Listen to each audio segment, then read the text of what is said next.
नमस्कार, आप देख रहे हैं ग्लोब न्यूज झारखंड। मैं नंदिता आपके साथ। आइए नजर डालते हैं आज के समाचारों पर। झारखंड में 2 दर्जन से अधिक पत्रकारों की जान कोरोना महामारी ने ले ली है और कई पत्रकार अभी भी संक्रमण से जूझ रहे हैं। झारखंड के पत्रकारों को कोरोना योद्धा घोषित करने व संक्रमण से जिनकी मृत्यु हुई है उनको 5 लाख आर्थिक सहायता दी जाए, उसके लिए मुख्यमंत्री हेमंत सोरेन को भारतीय जनता पार्टी युवा मोर्चा ने पत्र लिखा। उन्होंने पत्राचार के माध्यम से पत्रकारों के साथ हो रही समस्याओं से अवगत कराया है। कोरोना महामारी में पत्रकार समाज को जागरूक करने के साथ अपने कार्यों को निष्ठापूर्वक कर रहे हैं, परंतु इस महामारी में कई पत्रकार बंधु यानी झारखंड राज्य के करीब 22 से अधिक पत्रकार इस कोरोना महामारी के काल में समा गए हैं। कई पत्रकार ऐसे हैं जिनकी आर्थिक दशा को देखकर दुख होता है। इसी सब कारणों से मैंने आज आदरणीय मुख्यमंत्री हेमंत सोरेन जी को पत्र लिखकर उनसे आग्रह किया कि अन्य राज्यों में भी जहाँ पत्रकारों को फ्रंटलाइन वॉरियर घोषित किया है, तो हमारे झारखंड राज्य में भी पत्रकारों को फ्रंटलाइन वॉरियर घोषित किया जाए, जिससे उन्हें बीमा सहित अन्य सुविधाएं मिल सकें। साथ ही ऐसे पत्रकार बंधु जिनकी कोरोना संक्रमण के कारण मृत्यु हुई है उनको 5-5 लाख रुपए आर्थिक सहायता के रूप में उनको दिया जाए, ताकि उनके स्वजनों को आर्थिक स्थिति ठीक हो सके।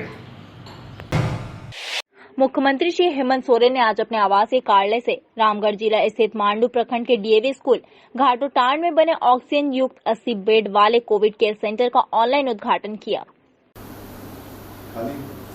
आईसीयू बेड 40 से 36 महोदय के कार्यक्रमों द्वारा आज टाटा सेंटर का उद्घाटन कर रहे हैं। इसमें सचिव सर, मुख्यमंत्री महोदय के प्रधान सचिव सर, प्रत्येक गांव की प्रत्येक पंचायत का एक नोडल पदाधिकारी कि जिस तरह से आप निरंतर प्रयास कर रहे हैं, जब इस गाँवों में जो फैसिलिटी है उपलब्ध करा दिया जाए डीएमटी का।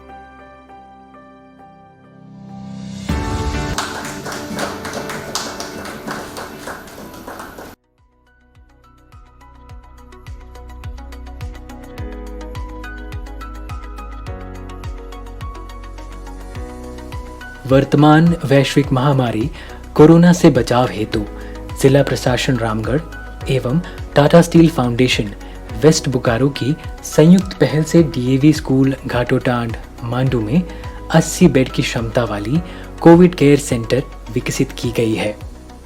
इस केंद्र में सभी 80 बेड के साथ पाइप ऑक्सीजन की सुविधा उपलब्ध है। साथ ही 4 मैनीफोल्ड संलग्न हैं, जिससे 16 जंबो ऑक्सीजन सिलेंडर जोड़े जा सकते हैं। टाटा स्टील की तरफ से दवाइयाँ, पीपीई किट, बायोमेडिकल कचरा प्रबंधन, मरीजों के लिए खाने पीने की व्यवस्था, केंद्र की साफ सफाई के साथ साथ व्हीलचेयर, स्ट्रेचर एवं एम्बुलेंस का भी प्रावधान किया गया है। आपने सुना किस तरीके से रामगढ़ 30 बेड की स्वास्थ्य सुविधा से लेकर के आज लगभग 450 के कोविड बेड के साथ अपने आप को स्वास्थ्य सेवा में काफ़ी बेहतर योजनाबद्ध तरीके से काम कर रही है। ये किसी को पता नहीं था कि इस तरीके की वैश्विक महामारी आएगी, और अचानक समझिए कि हम लोग एक ऐसे तूफान में फंसे हैं जहाँ सब मिलकर सभी लोग, सभी समाज के लोग, सभी सामाजिक कार्यकर्ता, सभी राजनीतिक दलों के लोग अपने दलगत भावना से उठकर आज इस संक्रमण से कैसे बचे इस पर लगातार चिंताएं मंथन पर लगे रहते हैं, कार्य भी करते हैं, सहयोग भी करते हैं। और आज इसी का फलाफल है कि आज हम लोग धीरे धीरे आप देख रहे होंगे, जो शुरुआती के दौर में जो एक अफरा तफरी थी, वो अफरा तफरी लगभग हम लोग बिल्कुल उसको कंट्रोल करने की स्थिति पर हैं। और अब चिंता हमारे ग्रामीण क्षेत्रों में है, और हमारा ग्रामीण परिवेश आप सबको पता है कि झारखंड के लोग काफ़ी संकोची किस्म के हमारे समाज के लोग हैं। ग्रामीण क्षेत्र में बहुत सारे लोग अपने सामाजिक सांस्कृतिक व्यवस्था के माध्यम से ही अपना जीवन यापन करते हैं, और ऐसे हालात में उनके साथ कई भ्रांतियाँ, कई अफवाहें भी उनके बीच जाती हैं, जिस पर कई चुनौतियों का हमें भी सामना करना पड़ता है।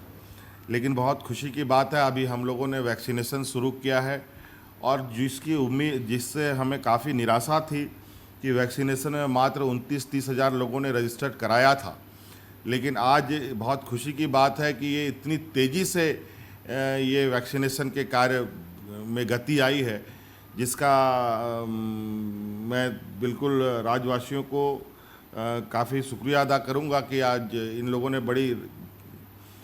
आज इस वैक्सीन को लेकर उत्साह दिखाया है। सभी जनप्रतिनिधि, जो मुखिया, ग्राम प्रधान, वार्ड पार्षद, इन सब लोगों को प्राथमिकता के आधार पर वैक्सीन लगाने के लिए हम लोगों ने निर्देश दिया है, ताकि हमारे ग्रामीण क्षेत्रों में लोगों की जो भ्रांतियां हैं वो भ्रांतियां समाप्त हो और उसमें और लोग भी आकर्षित हों और वैक्सीन लगाने के लिए सरकार तक पहुँचे। और हम लोगों ने जो लोग संक्रमित लोग हैं उन लोगों को आर्थिक लाभ की जो बात आई है, हम हर संभव उनको लाभ पहुंचाने का हमारा संकल्प है। माननीय मंत्री जी ने बताया कि हम लोग आज लोगों के अंत्येष्टि के लिए हम लोगों ने जितनी भी जलावन की लकड़ियां हैं मुफ्त देने का हम लोगों ने निर्णय लिया है। किसी से 1 रुपया पैसा नहीं लिया जाएगा। कब्रगाह में जो खुदाई होगा, सभी लगभग कब्रगाह में हम लोगों ने निर्देश दिया है कि सभी कब्रगाह में जेसीबी उपलब्ध कराई वहाँ रखी जाएगी, जहाँ बहुत जल्दी से और बहुत गड्ढे तक, बहुत नीचे तक खुदाई करके इस संक्रमित लोगों को या मृत लोगों को दफनाया जाएगा। वहाँ पर भी निःशुल्क करने का हम लोगों ने निर्णय लिया है। तो इसलिए हर संभव हमारा प्रयास है, जहाँ जहाँ हमें खबर आती है, जहाँ जहाँ हमारे नॉलेज में चीज़ें लाई जाती है, उसको हम लोग तुरंत संज्ञान लेते हुए उस पर कार्रवाई भी कर रहे हैं। और इसके अलावा लगभग हम लोगों ने 5 लाख कोविड किट हम लोगों ने वितरण करने का कार्यक्रम शुरू कर दिया है। और इसके लिए सभी जिलों को निर्देश भी दिया गया है और आंगनबाड़ी तक ऑक्सीमीटर और जो एक प्रिलिमिनरी मेडिसिन्स हैं उसको उपलब्ध कराने का हम लोगों ने कार्य प्रारंभ कर दिया है। और इसके अलावा जो हमारे ग्रामीण क्षेत्र में संक्रमित लोग हैं उनके लिए भी हम लोगों ने कार्य योजना तैयार किया है कि आंगनबाड़ी के माध्यम से गांव के अंदर लोगों की पहचान की जाएगी। संक्रमित जो लोग होंगे उनको हम लोग एक निश्चित जगह एक कोविड सेंटर बनाया जाएगा, जहां रैट टेस्ट करके अगर वो पॉजिटिव होगा तो उनको सेंटर में ला करके उनकी इलाज की जाएगी। और उनको होम आइसोलेशन की आवश्यकता होगी तो उनको मॉनिटरिंग किया जाएगा और उनको दवा उपलब्ध कराई जाएगी। और इसके लिए लगभग हम लोगों ने 20 लाख अभी रैपिड एंटीजन टेस्ट की जो किट है वो हम लोगों ने वितरण किया है। अभी हम लोगों ने भारत सरकार से और 45 लाख रैपिड एंटीजन टेस्ट की किट का भी हम लोगों ने डिमांड किया है। और इसे और आगे बढ़ाने की हमारी सोच है, ताकि हर व्यक्ति का हम लोग एक कम से कम RT-PCR ना सही रैपिड एंटीजन टेस्ट के माध्यम से उनकी टेस्ट की जाए, क्योंकि हमें ग्रामीण क्षेत्र में वैक्सीन भी लगाने हैं। अगर लोग संक्रमित होंगे या किसी भी तरह की कोई उनको बीमारी होगी, सर्दी होगी, खांसी होगी, कोविड छोड़ करके भी अगर साधारण सर्दी खांसी बुखार होगा तो उसको हम वैक्सीन नहीं लगा पाएंगे। इसलिए हमें ज़रूरी है कि उन व्यक्तियों को स्वास्थ्य करना और उनको वैक्सीन लगाना। इसलिए ये हमारे लिए भी एक बहुत बड़ी चुनौती है और इसके लिए हम हर प्रयास कर रहे हैं कि लोगों को स्वास्थ्य करते हुए उनको वैक्सीन लगाया जाए। और हर ब्लॉक में हम लोग 2-2 एम्बुलेंस तैनात कर रहे हैं, जहां हम तुरंत जो सीरियस पेशेंट है और ऑक्सीजन युक्त वो सभी एम्बुलेंस होंगे, जहां इनको आवश्यकता अनुसार उसका उपयोग कर सकते हैं।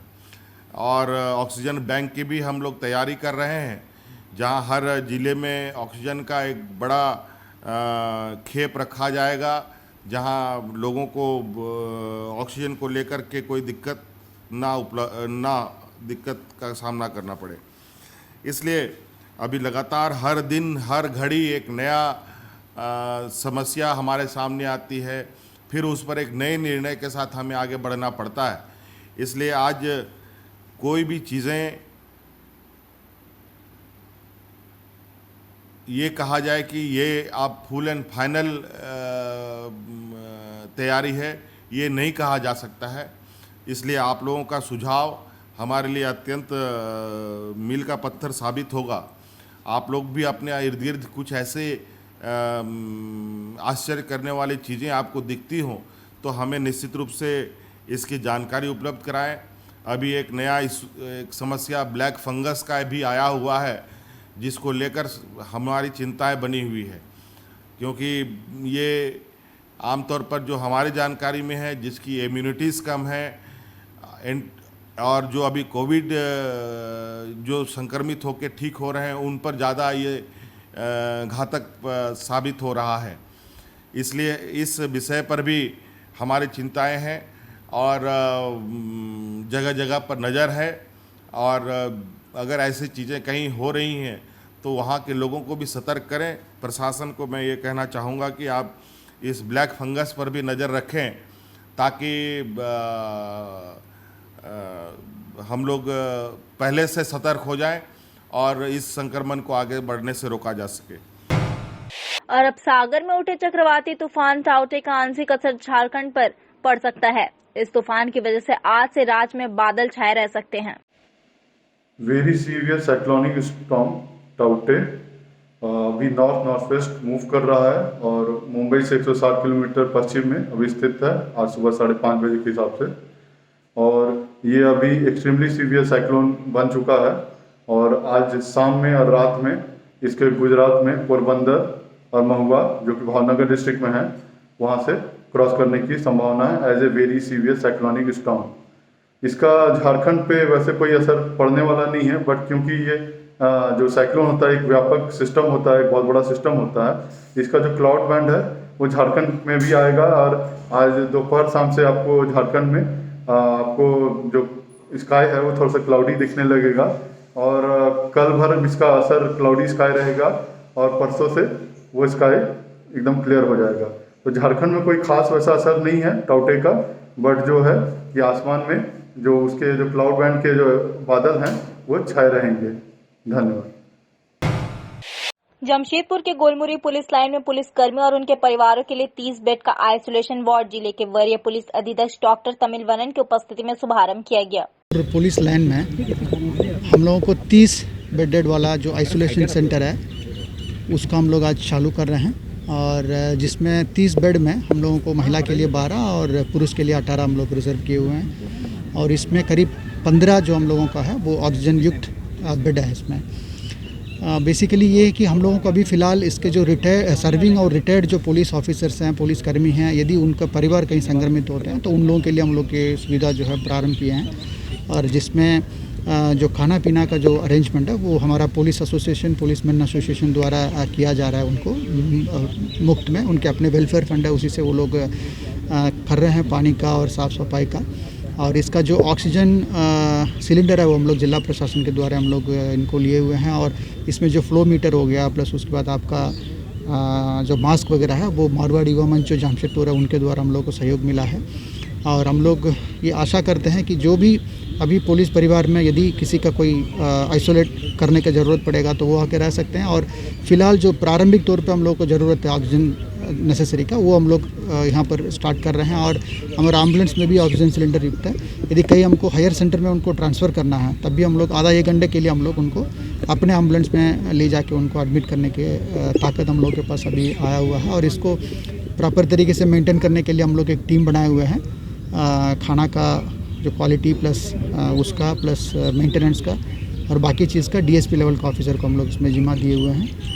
और ये पुलिस परिवार के लिए छोटा सा है लेकिन अहम भूमिका निभाएगी। यदि थर्ड वेव में भी कोई प्रॉब्लम है तो उसमें भी हम लोग इसको इस्तेमाल मदद हम लोग ले सकते हैं। और भी खोले जाएंगे सर इस पत्रकार? अभी फ़िलहाल हम लोगों को, क्योंकि हमारे पास मेडिकल मैन पावर है बहुत कम है, हमारे पास जो है फार्मासिस्ट है, डॉक्टर एक ही हैं जो एक्सपर्ट नहीं है इसमें, फिर भी वो हम लोग को सहयोग करते हैं। तो बेसिकली ये आइसोलेशन पर्पस और ये सिम्टोमेटिक और माइल्ड सिम्टम उन्हीं लोगों के लिए है। यदि कोई ज़्यादा दिक्कत है तो उनको हमको हायर सेंटर रेफ़र करना होगा।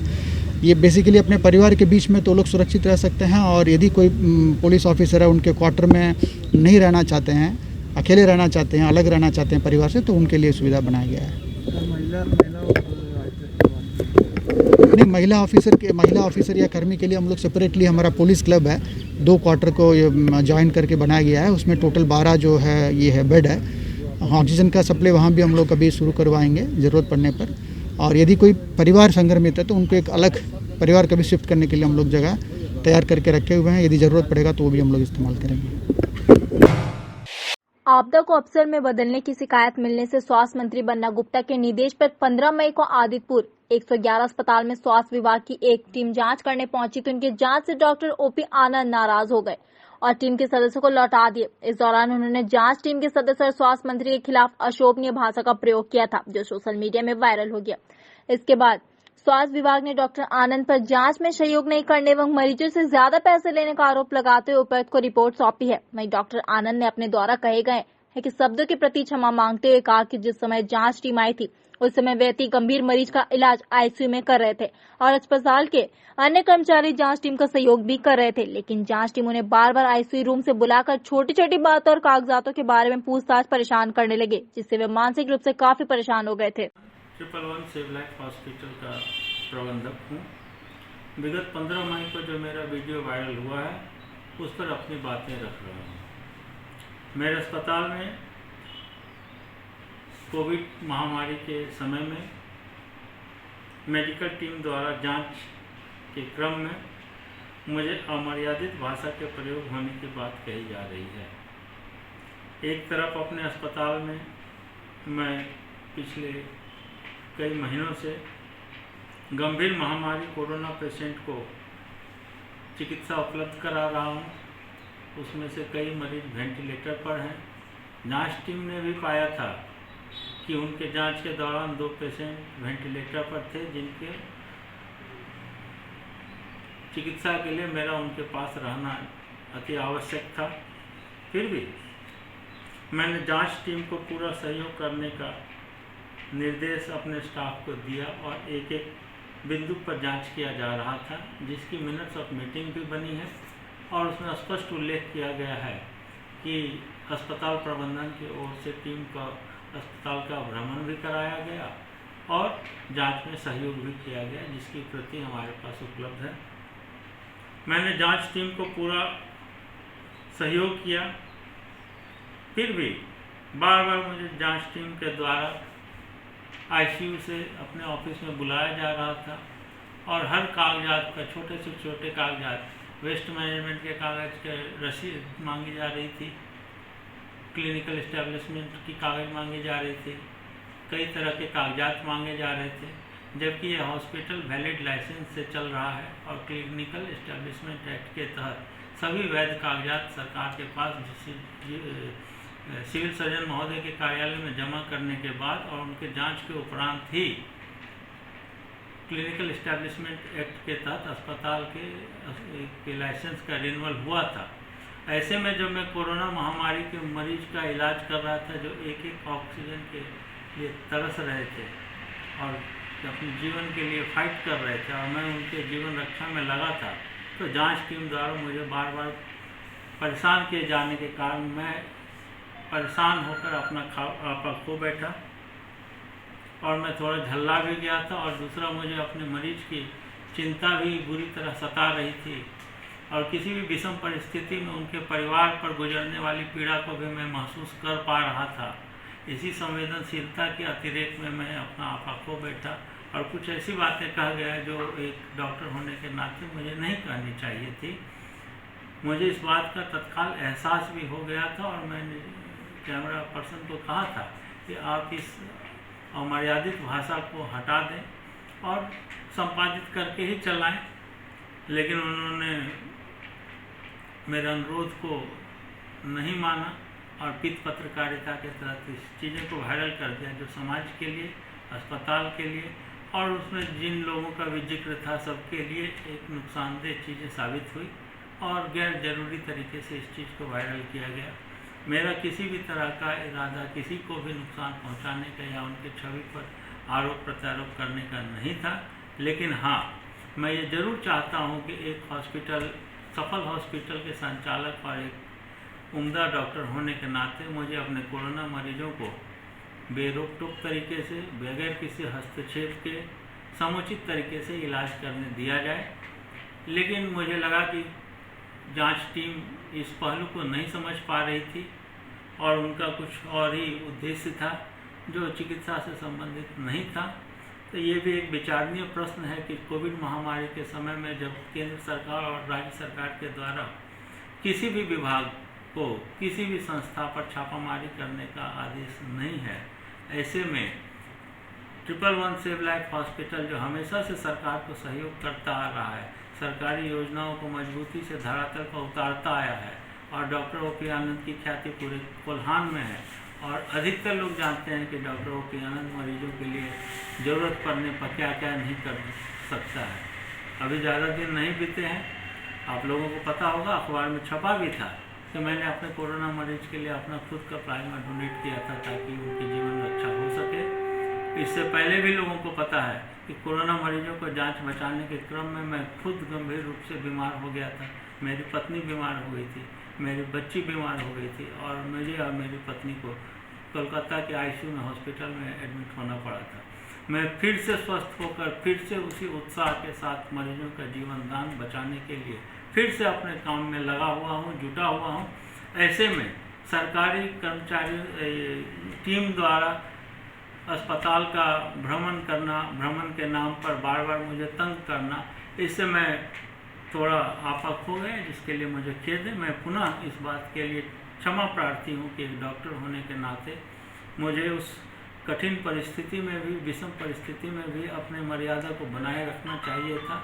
मैं नहीं बना पाया और मैं कुछ अपशब्द बोल गया, इसके लिए मैं फिर से माफ़ी मांगता हूँ। जिन किसी को भी इसका चोट लगी है, मैं पुनः उनसे माफ़ी मांगता हूँ और मैं चाहता हूँ कि मैं अपने काम को उसी मजबूती से किसी भी परिस्थिति में, चाहे वो दंड का हो, भय हो या किसी भी तरह का भय हो, मैं अपने कर्तव्य से, मैं अपने ओथ से नहीं डिगूंगा और अपने मरीजों की सेवा को अनवरत जारी रखूंगा। धन्यवाद।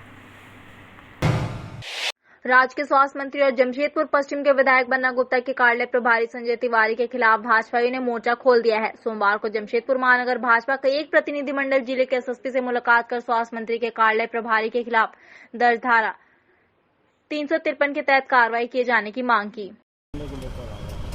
देखिए, पिछले दिनों 11 तारीख को कदमा न्यू फार्म एरिया में 45 ईयर्स से अबव का वैक्सीनेशन चल रहा था और सरकारी आदेश के अनुसार 45 वर्ष से ऊपर के आयु के लोगों को कोविड का वैक्सीन दिया जा रहा था। उस वैक्सीन सेंटर में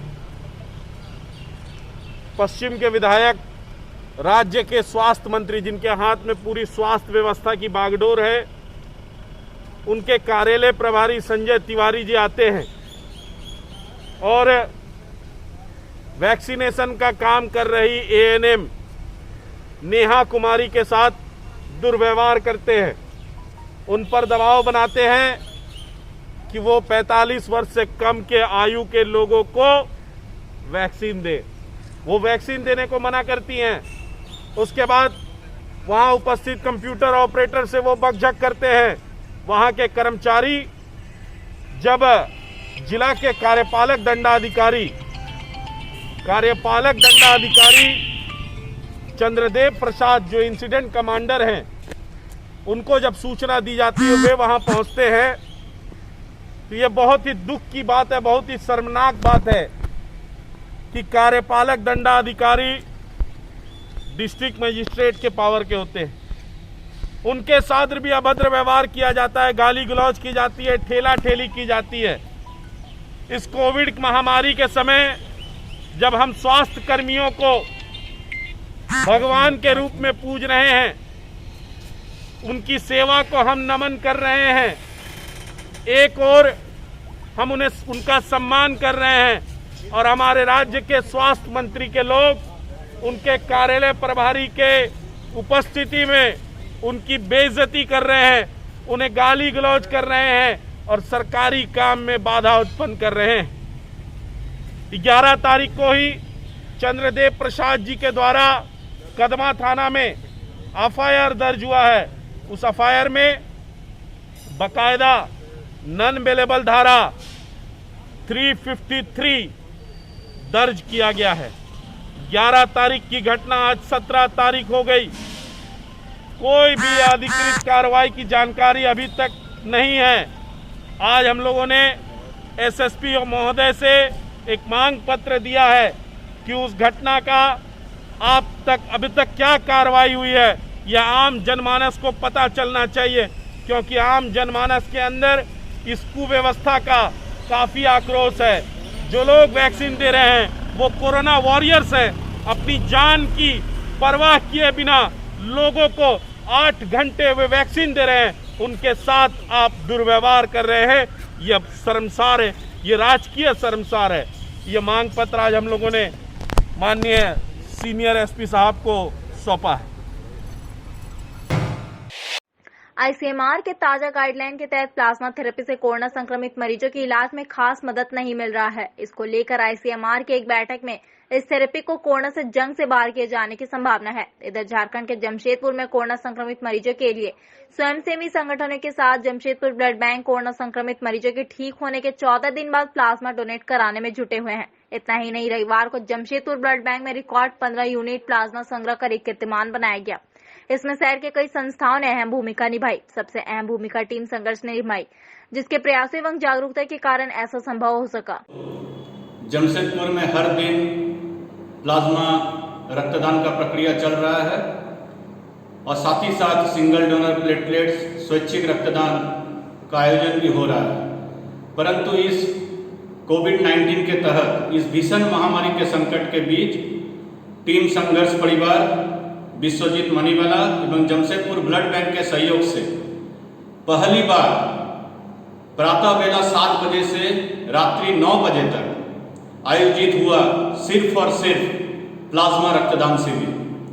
और इस प्लाज्मा रक्तदान शिविर में लगभग 50 से अधिक प्लाज्मा रक्तदाताओं ने, जो कोरोना से जंग जीतकर अपने 14 दिन का चक्र को पूर्ण कर लौटे थे, उन्होंने अपना सैंपल दिया जमशेदपुर ब्लड बैंक में और उसमें से 15 रक्तदाताओं ने एक कीर्तिमान कायम करते हुए जमशेदपुर ब्लड बैंक में प्लाज्मा रक्तदान किया।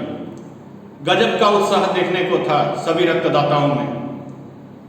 और सुबह 7 बजे से निरंतर हर एक स्लॉट उन सभी रक्तदाताओं के लिए बुक किया गया था, जो रात्रि 9 बजे तक निरंतर जारी रहा।